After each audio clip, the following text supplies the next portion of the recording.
everyone, welcome back to my channel Krishna Public Administration. Today I'm going to discuss one of the most important topic of NTA NET exam.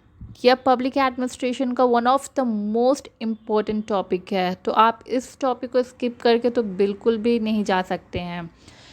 मैंने ये topic का जो पहला part है वो discuss कर चुकी हूँ। उसमें मैंने 6 थिंकर के बारे में आपसे डिस्कस किया, उनके वर्क को लेके, उनके आइडियाज़ को लेके, उनके कॉन्सेप्ट को लेके।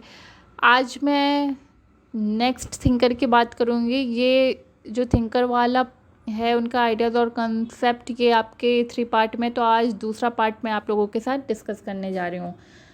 आज मैं डिस्कस करूँगी सबसे पहले मैरी पार्कर फॉलेट की। इनका जो टाइम पीरियड है वो क्या है, 1868 से 1933 है। ये क्या है, अमेरिकन पॉलिटिकल साइंटिस्ट थी और social worker and management consultant. इनकी कुछ इम्पोर्टेंट बुक्स हैं जैसे dynamic administration, creative experience, freedom and coordination. जो डायनेमिक एडमिनिस्ट्रेशन है वो 1924 में लिखा गया है। क्रिएटिव एक्सपीरियंस भी सेम ईयर में 1924 में लिखा गया है। फ्रीडम एंड कोऑर्डिनेशन 1949 में लिखा गया है। इनका क्या आइडियाज़ और क्या कॉन्सेप्ट है, ये कंस्ट्रक्टिव कॉन्फ्लिक्ट के बारे में बताई हैं, इंटीग्रेशन के बारे में बताई हैं और डीपर्सनलाइजिंग ऑर्डर्स के बारे में इन्होंने डिस्कस किया है। तो आप बुक का नाम तो बिल्कुल याद रखिए कि डायनेमिक एडमिनिस्ट्रेशन, क्रिएटिव एक्सपीरियंस और फ्रीडम एंड कोऑर्डिनेशन किसने लिखा है, मैरी पार्कर फॉलेट ने।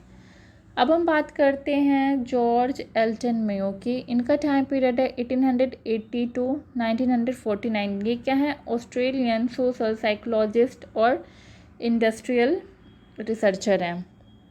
इनकी कुछ इम्पोर्टेंट बुक है the human problems of industrial civilisation, जो कि 1933 में लिखा गया है। नेक्स्ट है political problem of industrial civilisation और लास्ट क्या है, the social problem of industrial civilisation. ये टाइम पीरियड बुक का गलत दिया है। जो द पॉलिटिकल प्रॉब्लम ऑफ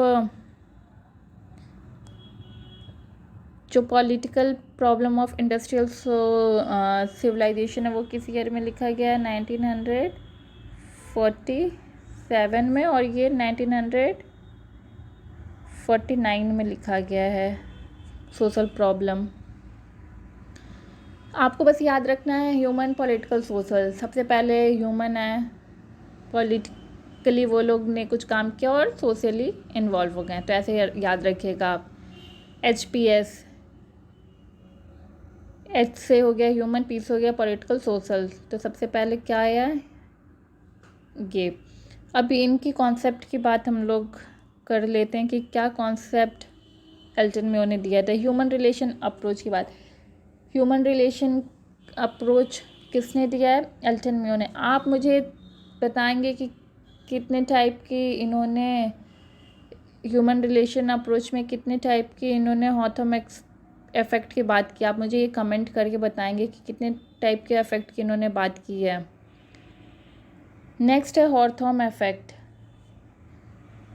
तीसरा कॉन्सेप्ट इन्होंने दिया, role of informal organisation and groups in affecting at the behaviour of individuals at work. मैं एक आपको बताती हूँ, एल्यूमिनेशन। बाकी आप 3 मुझे बताएंगे कि क्या और इन्होंने ह्यूमन रिलेशन अप्रोच और हॉथम इफ़ेक्ट में क्या कॉन्सेप्ट इन्होंने दिया है, आप मुझे कमेंट सेक्शन में बताएंगे। नेक्स्ट है चेस्टर बर्नार्ड, जो इनका टाइम पीरियड है 1886 टू 1961। ये क्या है, American executive and management thinker हैं। इनका बुक है द फंक्शन ऑफ एग्जीक्यूटिव, जो कि 1938 में लिखा गया। Function of executive, creative experience Follett ने लिखा है और the function of executive Barnard ने। ऑर्गेनाइजेशन एंड मैनेजमेंट, जो कि 1948 में लिखा गया, ये भी बर्नार्ड ने लिखा है। और philosophy for manager selected papers of Chester Barnard 1986 में। इनका कुछ कॉन्सेप्ट है zone of indifference. Zone of indifference, acceptance theory of authority and zone of indifference का कॉन्सेप्ट किसने दिया? बर्नार्ड। ये शायद यूजीसी नेट के लास्ट ईयर एग्ज़ाम में ये क्वेश्चन आया था। यस, ये वन ऑफ द मोस्ट इस टॉपिक से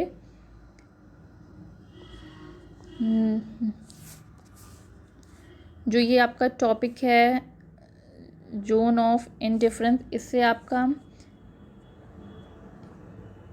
एनटीए नेट 2021 में ये क्वेश्चन आया था कि जोन ऑफ इंडिफरेंस कॉन्सेप्ट किसने दिया है। तो आपको याद होना चाहिए जोन ऑफ इंडिफरेंस कॉन्सेप्ट किसने दिया? बर्नार्ड ने दिया है। आप मुझे कमेंट सेक्शन में बताएंगे कि जोन ऑफ एक्सेप्टेंस जो कॉन्सेप्ट है ये किस थिंकर ने दिया है। और ये बात करते हैं कंट्रीब्यूशन सेटिस्फेक्शन इक्विलिब्रियम की।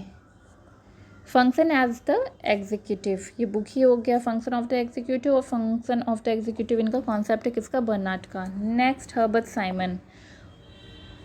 और चेस्टर बर्नार्ड को किस चीज़ का फादर बोला जाता है? आप मुझे ये भी बताएंगे कि चेस्टर बर्नार्ड को किस चीज़ का फादर बोला जाता है। आप मुझे ये कमेंट सेक्शन में बताएंगे।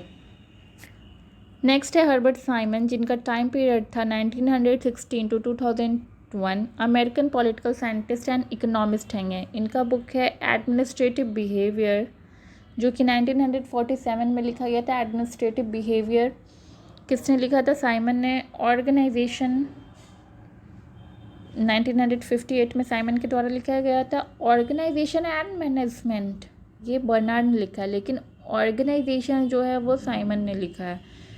The new science of management decision भी साइमन की बुक है। इनका कॉन्सेप्ट क्या है कि डिसीजन मेकिंग की बात करते हैं। कौन से थिंकर डिसीजन मेकिंग पे ज़्यादा फोकस करते हैं? Administration as a decision making, Simon, Herbert Simon. Bounded rationality की बात करते हैं। जोन ऑफ एक्सेप्टेंस, यहाँ पे मैंने आपको बताया जोन ऑफ इंडिफरेंस किसने है? बर्नार्ड ने। जोन ऑफ एक्सेप्टेंस साइमन ने। नेक्स्ट है अब्राहम मैस्लो। इनका टाइम पीरियड है 1908 टू 1970। ये अमेरिकन साइकोलॉजिस्ट और मोटिवेशन थ्योरिस्ट हैं। इनका बुक है motivation and personality. Motivation and personality 1954। Next है a theory of human motivation which was written in 1943। The next book is religion, value and peak experiences. ये किस year में लिखा गया था? 1965। All these books are very very important for your UGC net exam. So please इसको हल्के में मत लीजिएगा, आपका बुक से क्वेश्चन 100% आता ही आता है। अब इनकी हायरार्की ऑफ नीड्स, अब हायरार्की ऑफ नीड्स में उनका क्या हायरार्की बताए हैं मैस्लो ने? आप ये मुझे कमेंट सेक्शन में बताएंगे कि हायरार्की ऑफ नीड्स मैस्लो का क्या है। सेल्फ एक्चुअलाइजेशन नीड की भी बात करते हैं और पीक एक्सपीरियंस की भी बात करते हैं।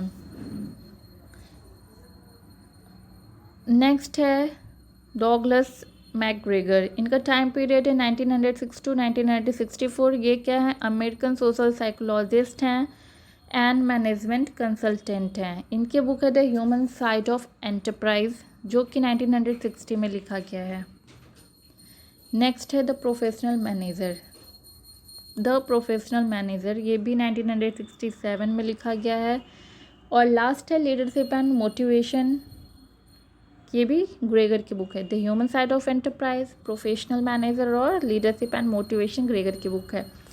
Theory X and theory Y की बात कौन करता है? ग्रेगर। थ्योरी एक्स में मतलब वो लोग काम को अच्छे से नहीं करना चाहते हैं, लेकिन थ्योरी वाई में मोटिवेटेड रहते हैं, काम को अच्छे से करना चाहते हैं। थ्योरी एक्स में क्या है? उनको पनिशमेंट दिया जाता है, और थ्योरी वाई में क्या? रिवॉर्ड दिया जाता है। नेक्स्ट है management education from cosmology to reality की बात करते हैं ग्रेगर, और ट्रांजैक्शनल इन्फ्लुएंस की। आज के जो लास्ट थिंकर हैं वो मैं यहीं पे कंप्लीट करती हूँ। बाकी जो थिंकर बचे हैं उनको मैं नेक्स्ट वीडियो में आपसे डिस्कस करूँगी, उनको वर्क्स और आइडियाज़ को। क्रिस एग्रिस, इनका टाइम पीरियड जुलाई 1923। ये क्या है? American behavioural theorist and management writer हैं। इनकी बुक है personality and organisation. Personality and organisation किसकी बुक है? क्रिस एग्रिस की है, 1957 में इन्होंने लिखी है। Integrating the individual and the organisation, ये भी एग्रिस की बुक है। और ऑर्गेनाइजेशनल लर्निंग जो कि 1978 में बुक पब्लिश हुआ था, ये भी एग्रिस की बुक है। इनके कुछ इंपॉर्टेंट कॉन्सेप्ट हैं: maturity, immaturity theory, T group technique, single loop, double loop learning, organisational learning. इससे भी ये इम्पोर्टेंट है, ये भी क्या है? इम्पॉर्टेंट है। इससे भी आपको क्वेश्चन मतलब पूछा गया है कि जो मैच्योरिटी इमैच्योरिटी कॉन्सेप्ट है ये किस थिंकर के द्वारा दिया गया है। ऑप्शन दे दिया जाएगा: मैस्लो, ग्रेगर, एग्रिस, बर्नार्ड। तो आपको पता होना चाहिए कि मैच्योरिटी एग्रिस ने दिया है। सिंगल लूप और डबल लूप थ्योरी किसने दिया है, तो ये आपको पता होना चाहिए। जैसे आपको आ जाएगा question, which thinker has given the concept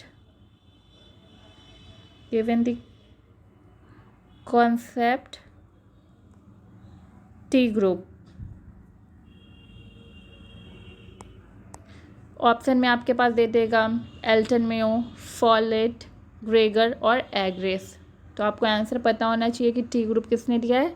एग्रिस ने दिया है। Hope you will like this lecture series. So have a nice day and आप लोग अच्छे से एग्ज़ामिनेशन की तैयारी कीजिए और मोटिवेटेड रहिए। जब भी डेट आए, आप डेट कब आएगा एग्ज़ाम का इसके पीछे नहीं भागिए कि डेट कब आएगा। आप अपनी तैयारी को जारी रखिए। जब भी डेट आएगा आप अच्छे से एग्ज़ाम दीजिएगा। So have a nice day. Thank you so much for watching.